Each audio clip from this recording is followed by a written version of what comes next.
Although many of the victims are likely to have died in the January wave, when fewer had been offered the jab, the low numbers of fatalities in vaccinated individuals were described as extremely reassuring.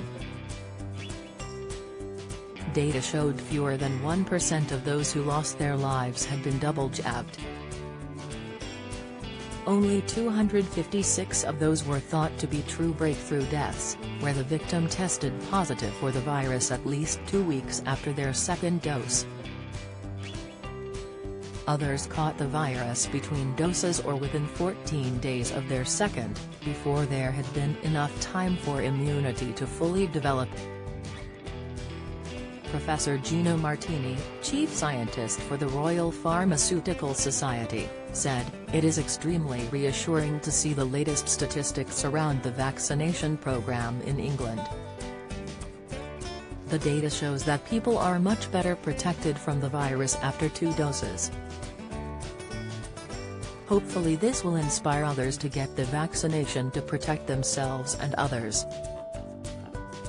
Analysis by the Office for National Statistics showed there were 51,281 deaths involving coronavirus in England between January 2 and June 2, accounting for a fifth of the total number of deaths from all causes. These included deaths where COVID-19 was the underlying cause or it was mentioned on a death certificate. By June 2, 83% of over 16s had received their first vaccine dose and 61% had received their second, government data shows. Of the total number of deaths over that 6 months, 38,964 people were unvaccinated.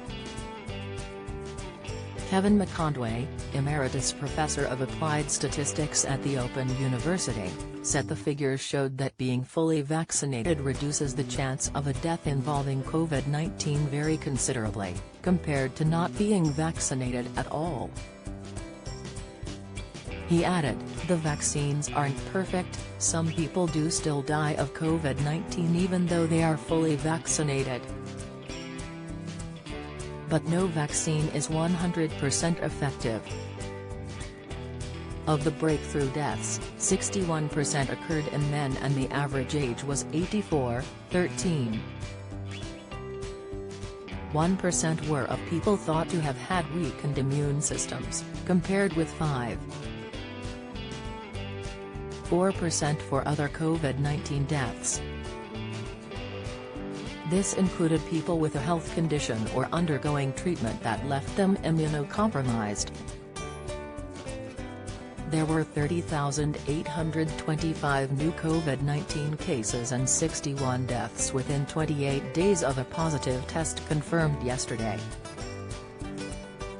Comment by Diyarbner Talabani: "We will not be able to overcome COVID until we inoculate enough people to achieve herd immunity. To do this, current estimates suggest more than 80% of the population needs the vaccine." A recent Office for National Statistics survey found that 96% of adults have positive attitudes towards vaccines, while 4% remain hesitant. Vaccine hesitancy is decreasing, but there are concerning patterns among Black British communities and people from deprived socioeconomic backgrounds. That is particularly worrying as this demographic is more susceptible to severe illness and poor outcomes if they test positive. Hesitancy among pregnant women is also quite high and concerning given the 50% increased rate of severe COVID-19 in pregnancy. And hesitancy among young people is improving but still prevalent. I am part of Team Halo, a group of doctors, scientists and healthcare professionals who volunteer their time to create science and evidence-backed content on the COVID vaccines. We share informative videos on social media sites including Twitter, Instagram and TikTok.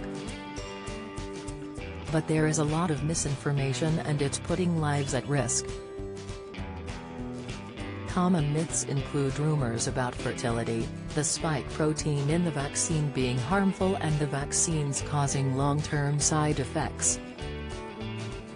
Others include worries about vaccines not being tested properly, but in addition to the clinical trials, we have data proving their efficacy and safety in over 4 billion doses worldwide. We need experts to address concerns within communities, as this has worked in Wales, and we must ensure everyone has access to evidence-based information. Dr. Bnur Talabani is a Team Halo member.